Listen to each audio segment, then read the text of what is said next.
लगातार 11 हफ्तों तक गिरावट के बाद बीते हफ्ते में कोरोना केस फिर बढ़ गए हैं। आंकड़ों के मुताबिक पिछले सप्ताह के मुकाबले इस सप्ताह 35% केस बढ़े हैं। जनवरी के बाद 12 हफ्तों में पहली बार है जब केसेस में इजाफा हुआ है।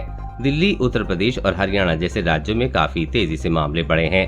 हालांकि ओवरऑल आंकड़े चिंताजनक नहीं है और फिलहाल कोरोना संक्रमण में बढ़त इन्हीं 3 राज्यों तक सीमित है। रविवार को खत्म हुए सप्ताह 11 से 17 अप्रैल में 6,610 केस दर्ज हुए हैं, जबकि उससे पहले के 7 दिनों में 4,900 केस आए थे। केरल में 7,010 केस आए, मगर उनके आंकड़े शामिल नहीं, क्योंकि राज्य ने इस हफ्ते से कोविड डेटा देना बंद कर दिया है। वहां पिछले हफ्ते 4 से 10 अप्रैल से 2,185 केस रिपोर्ट हुए थे, जो देश के टोटल केस का करीब 1/3 था। आंकड़ों के मुताबिक इस हफ्ते कोविड से 27 मौतें दर्ज की गई हैं, जो 2 साल में सबसे कम है। पिछले सप्ताह 54 मौतें दर्ज की गई थी, जिनमें से 13 केरल में थीं।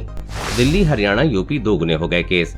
जिन 3 राज्यों में कोरोना बढ़ा है, वहां एक हफ्ते के भीतर केसेस दोगुने हो गए हैं। दिल्ली में इस हफ्ते 2,307 केस आए हैं, जो पिछले हफ्ते के 943 के मुकाबले 145% ज्यादा हैं।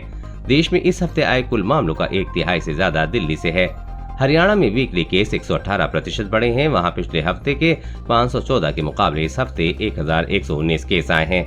उत्तर प्रदेश के आंकड़ों में 141% का उछाल देखा गया है। वहां इस हफ्ते 540 केस दर्ज हुए हैं, जबकि पिछले हफ्ते 224 केस आए थे। जनवरी में पीक के बाद से घट रहे थे वीकली केस।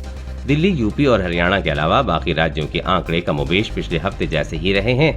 कर्नाटक, तमिलनाडु, गुजरात और राजस्थान के आंकड़ों में ज्यादा अंतर नहीं रहा है।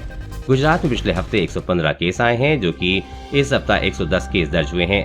राजस्थान में 67 के मुकाबले इस हफ्ते 90 केस आए हैं। भारत में वीकली केस 17 से 23 जनवरी के हफ्ते में तीसरी लहर के पीक के बाद लगातार घट रहे थे। इस हफ्ते केसेस बढ़ने के बावजूद आंकड़े करीब 2 साल पहले के बराबर हैं, जब देश में लॉकडाउन के शुरुआती हफ्ते चल रहे थे। कोरोना वायरस और कोरोना वैक्सीन से जुड़ी हर अपडेट पाने के लिए चैनल को सब्सक्राइब करें।